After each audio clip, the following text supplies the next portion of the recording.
What happened when a joke meant to entertain suddenly crossed into uncomfortable territory when Conan O'Brien took a subtle but unmistakable jab at Joy Behar over an Epstein reference, right in the middle of the Academy Awards live, unedited, and in front of millions? Subscribe to Prime Talk, hit like, and share your thoughts in the comments below, because moments like this don't just entertain, they expose what really happens when the script stops protecting the people on stage. The room was set for celebration. Cameras sweeping across Hollywood's biggest names, applause rising and falling on cue, everything moving with the precision the Oscars are known for. It's a broadcast designed to feel effortless, but behind that illusion is a tightly controlled production where every second matters. And yet, despite all that control, live television has a way of creating moments no one can fully prepare for. That night, the balance between humor and discomfort was already fragile. References to controversial figures, especially someone like Jeffrey Epstein, don't land like ordinary punchlines. They carry weight, history, and a level of unease that can shift the tone of a room instantly. And while comedy often pushes boundaries, there are moments when the audience isn't quite sure whether to laugh, stay silent, or simply wait for the moment to pass. That uncertainty was already in the air. Conan O'Brien has built his career navigating exactly that kind of tension. Known for his quick thinking and sharp improvisation, Conan understands how to read a room in real time. He knows when to lean into a joke and, more importantly, when to pivot. But what makes his style effective is his willingness to acknowledge awkwardness rather than avoid it.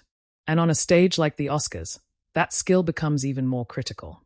Because unlike a controlled late-night set, the Oscars bring together multiple worlds: film, television, media personalities, all under one spotlight. It's not just about delivering jokes. It's about managing reactions from an audience that includes some of the most influential figures in entertainment. Among them was Joy Behar, a veteran voice in live broadcasting. As a longtime co-host on daytime television, Joy is no stranger to controversial discussions. Her reputation is built on directness, often engaging with topics that others might avoid. But that kind of openness operates differently depending on the platform. Daytime talk shows allow for dialogue, panels, back-and-forth exchanges. The Oscars do not. Here, everything is immediate. A line is delivered, and the reaction follows without interruption, without context, without the safety net of extended conversation. And that difference matters. Because when Conan addressed the Epstein reference, framing it in his own signature style, it wasn't just another joke. It was a moment that required the room to respond instantly. No edits, no rewrites, just raw, unfiltered reaction. And for a brief second, the room hesitated. That hesitation is where everything changed. It wasn't loud. There was no visible confrontation, no dramatic interruption. But the shift was there, subtle, undeniable.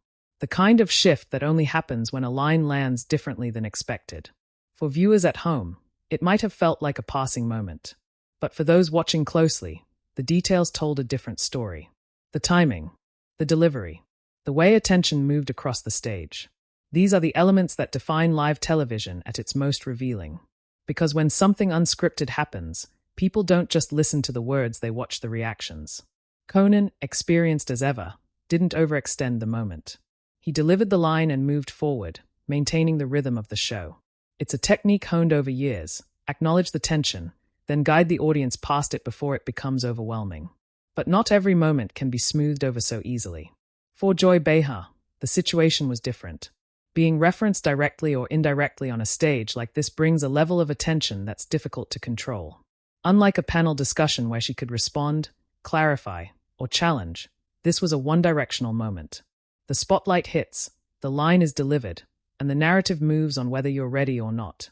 And that's what made this moment stand out. It wasn't just about what was said. It was about who was in control of the conversation and who wasn't. Because in live television, control is everything. The host controls the pacing. The script controls the structure. But when something unexpected enters the equation, that control can shift, even if only slightly. And when it does, it reveals something real. The audience felt it. That brief pause where laughter didn't fully settle, where reactions weren't entirely synchronized. It's the kind of moment that doesn't disrupt the show, but it lingers. Quietly, subtly. By the time the segment continued, the surface had returned to normal. The applause resumed. The cameras moved on. The show stayed on track. But underneath that smooth continuation, something had already taken place. A line had been drawn between humor and discomfort, between intention and perception. And the question that followed wasn't immediate, but it was inevitable. Was this just another example of edgy humor on a big stage? Or was it a moment where live television revealed more than it was supposed to? Because as the night went on, and as reactions began to form both inside the room and beyond it, one thing became clear. This wasn't a moment people would simply forget. And what led up to it tells an even more revealing story. To understand why that moment carried so much weight, you have to look at everything that came before it. The reputations, the patterns, and the kind of tension that doesn't appear suddenly, but builds over time in subtle, almost unnoticeable ways. By the time this Oscars broadcast aired, Conan O'Brien had already spent decades refining a very specific kind of comedic identity. His approach was never about shock for the sake of shock. Instead, it relied on timing, irony, and an awareness of the room. He built his career on late-night television by recognizing the exact moment when humor could pivot from safe to uncomfortable, and then leaning into that space just enough to create a reaction. That skill set made him one of the few hosts capable of handling unpredictable live environments. But it also meant that when he chose to acknowledge something controversial, it was rarely accidental. On the other side was Joy Behar, whose public persona had been shaped in a completely different format. Daytime television, particularly shows like The View, thrives on open discussion. It invites disagreement, encourages strong opinions, and often places its hosts directly in the center of ongoing cultural and political conversations. Joy's role in that environment has always been clear. She speaks directly, reacts quickly, and doesn't avoid topics that might be considered uncomfortable. Over the years, that approach has made her both influential and polarizing. Viewers expect her to engage, to respond, and to push back when necessary. But that expectation exists within a format that allows for it. The Oscars operate under a completely different set of rules. Unlike daytime talk shows, where a controversial remark can be unpacked over several minutes, the Academy Awards moves at a fixed pace. Segments are tightly scheduled. Dialogue is limited. There's no room for extended clarification or debate. Every moment is designed to transition smoothly into the next. And that difference is critical. Because when a reference, especially one tied to a figure like Jeffrey Epstein, enters that environment, it doesn't come with context. It arrives as a single point, delivered in real time, and then it's gone. The audience is left to process it instantly, without guidance. In the weeks and months leading up to the broadcast, discussions around Epstein remained sensitive across media platforms. Mentions of his name, even in passing, tended to shift conversations into more serious territory. It wasn't a subject that easily blended with light entertainment. At the same time, public figures, including television personalities, had occasionally found themselves facing scrutiny over how they addressed or referenced such topics. Not necessarily through direct controversy, but through the broader question of where humor ends and responsibility begins. That's the environment both Conan and Joy were operating in. And while there was no direct, ongoing conflict between them leading into this moment, there was something more subtle at play, a contrast in styles, in formats, and in how each approached sensitive subjects in public. Conan's humor often works by acknowledging discomfort without fully confronting it. He presents the edge of a topic, allows the audience to recognize it, and then moves forward before it becomes overwhelming. Joy, on the other hand, operates within conversations that don't move away from discomfort.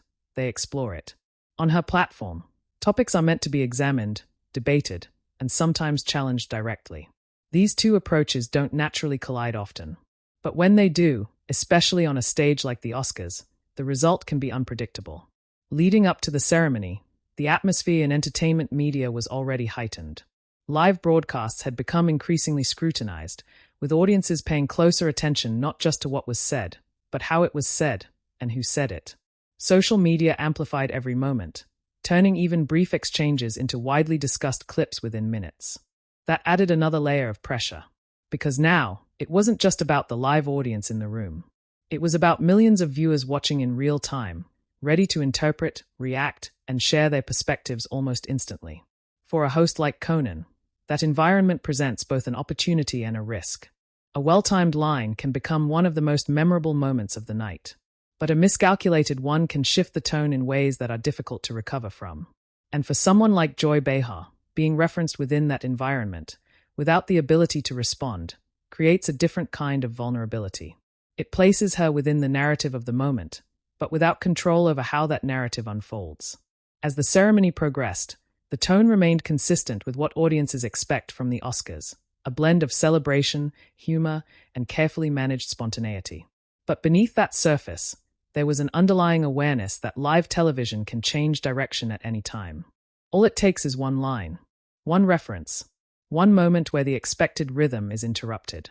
And when Conan approached that particular segment, the conditions were already in place for something like that to happen. The audience was engaged, the pacing was steady, and the atmosphere, while celebratory, was open enough for a joke to land in a way that could shift the room. What makes moments like these significant isn't just the content of the joke. It's the timing, the context, and the awareness of everyone involved, whether they realize it or not, that something slightly outside the norm is about to occur. There's often a split second, just before a line is delivered, where the energy changes. It's almost imperceptible, but it's there. A subtle tightening of attention, a sense that the next words might carry more weight than usual. And in live television, that split second is everything. Because once the line is delivered, there's no taking it back. No adjustment, no second version, just the immediate reaction. And as Conan moved into that moment, balancing humor, awareness, and timing, the stage was set for something that would stand out not because it was loud or dramatic, but because it was precise. A single line, placed exactly where it could have the most impact.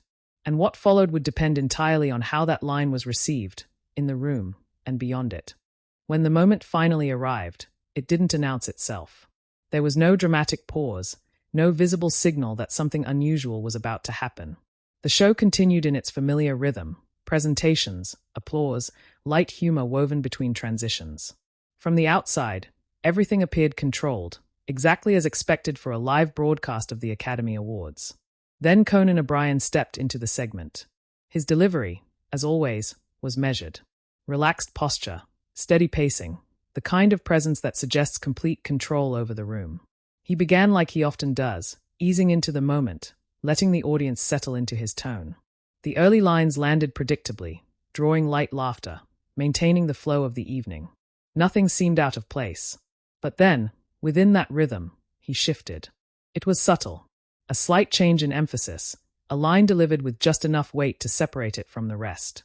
The kind of shift that doesn't interrupt the flow, but redirects it. And in that line, there was a reference. Not direct, not extended, but clear enough for the audience to recognize. A mention tied to Jeffrey Epstein, framed within Conan's characteristic style. It wasn't drawn out. It didn't linger. But it was there. And almost immediately, the atmosphere changed. The laughter that followed wasn't uniform. Some responded quickly, instinctively, as audiences often do during live comedy. Others hesitated. There was a fraction of a second where the reaction didn't fully align. A brief, uneven response that stood out precisely because of how controlled the rest of the evening had been. Conan didn't pause to acknowledge it. He continued, maintaining the structure of the segment, moving forward with the next line. But the moment had already registered. Because within that reference was an implied connection, one that pointed, however indirectly, toward Joy Behar. The camera didn't immediately cut. There was no overt attempt to highlight a reaction. But in live television, attention doesn't rely solely on camera direction. The audience, both in the room and watching remotely, understood the reference in real time. And that understanding created tension. Not loud, not disruptive, but present. Joy Behar, seated among other attendees, remained composed. Her posture didn't shift dramatically. No visible interruption, no outward response that broke the expected decorum of the event. But in moments like this, it's not just about what is seen, it's about what is felt. And what was felt was a shift in focus. Because even without a direct exchange, the dynamic had changed. The moment was no longer just about the stage. It extended into the audience, into the individuals being referenced, into the broader context that gave the line its meaning. Conan, experienced in navigating these situations, didn't dwell on it. His pacing remained consistent. He transitioned smoothly, allowing the segment to continue without disruption. It's a technique built on understanding that in live environments, lingering too long can amplify tension beyond control.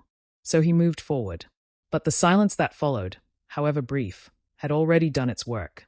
There's a particular kind of silence that only exists in live broadcasts. It's not the absence of sound, but the absence of certainty. A moment where the audience isn't entirely sure how to respond, where reactions aren't synchronized. That silence appeared here, just for a second. And then it passed. The applause returned. The rhythm re-established itself. On the surface, the show continued exactly as planned. But beneath that surface, the moment remained.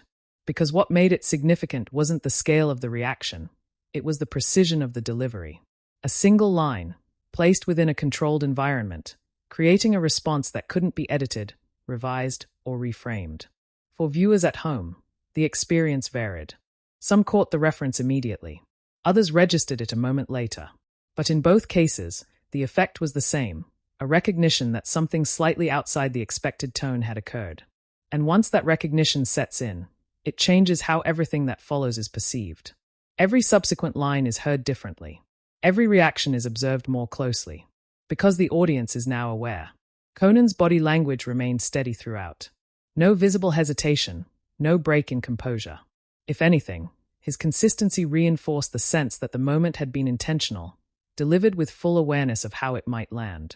Joy Behar's response, or lack of visible response, was equally controlled. In a setting where cameras can shift at any time, maintaining composure becomes part of the performance. And in that sense, her stillness carried its own form of communication. Not confrontation, not agreement, just presence. And that presence, in contrast to the line that had just been delivered, added another layer to the moment. Because in live television, what isn't said often carries as much weight as what is.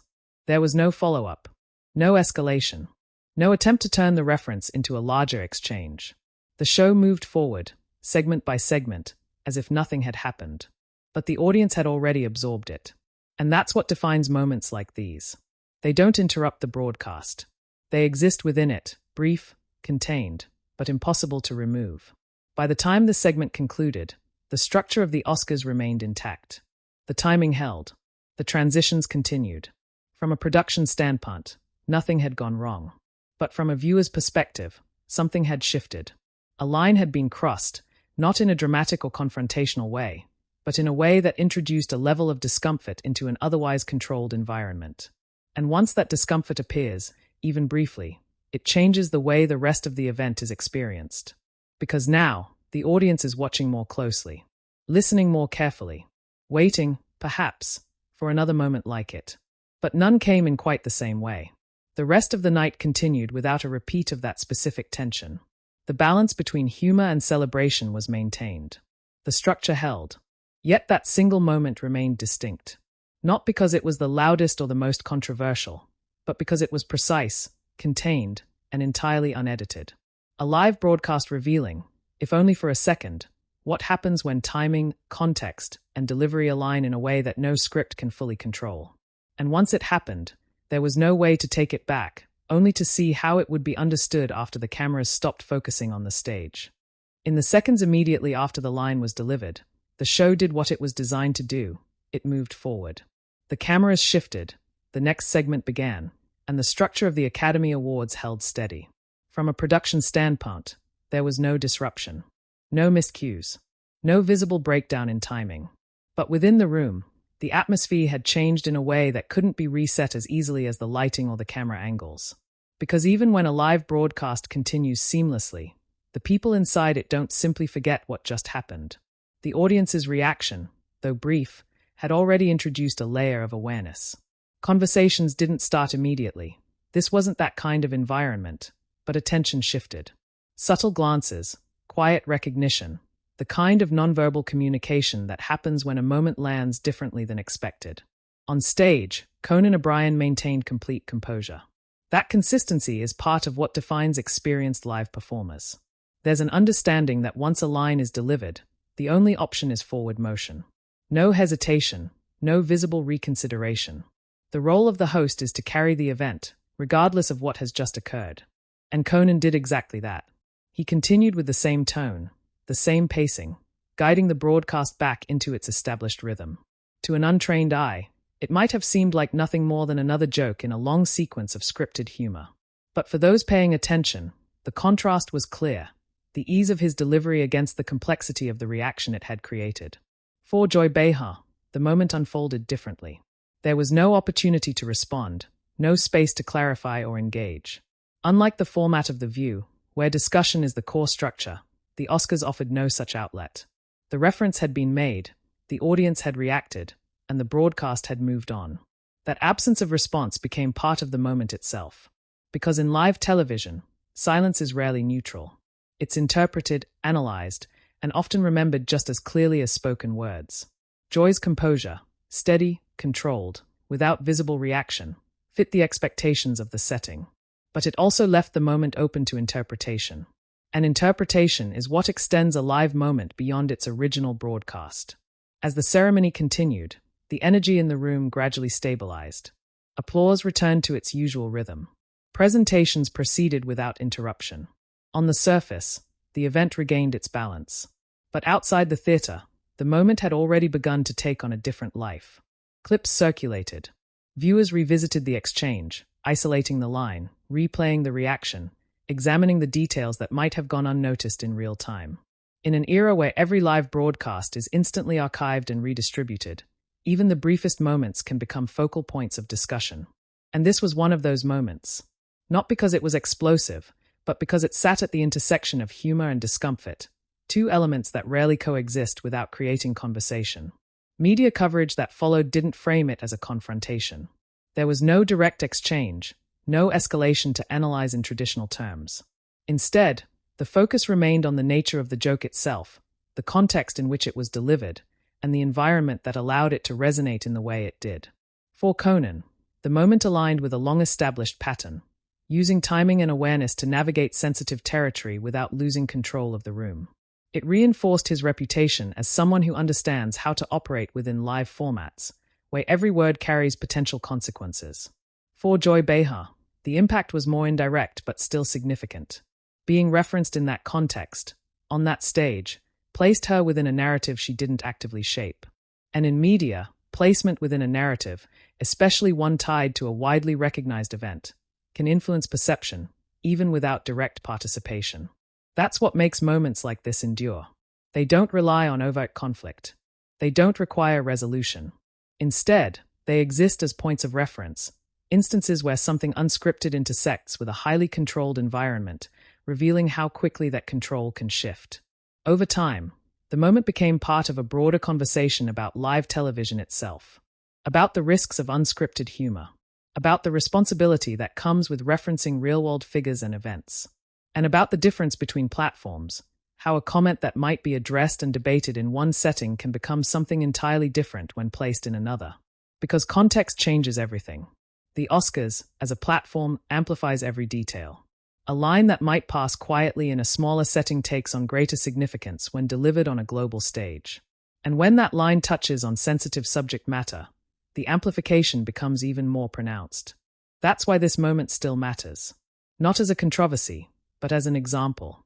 An example of how live television operates at its most revealing, when preparation meets unpredictability, when experience meets timing, and when a single line can shift perception, even if only briefly. It's a reminder that no matter how controlled a broadcast may seem, there is always an element that cannot be scripted, human reaction. And it's in those reactions, subtle, immediate, unedited, that the most telling moments emerge. Because once they happen, they don't disappear. They are replayed, re-examined, and remembered, not for how loud they were, but for how precisely they captured something real. Subscribe to Prime Talk, like the video, and share your perspective in the comments.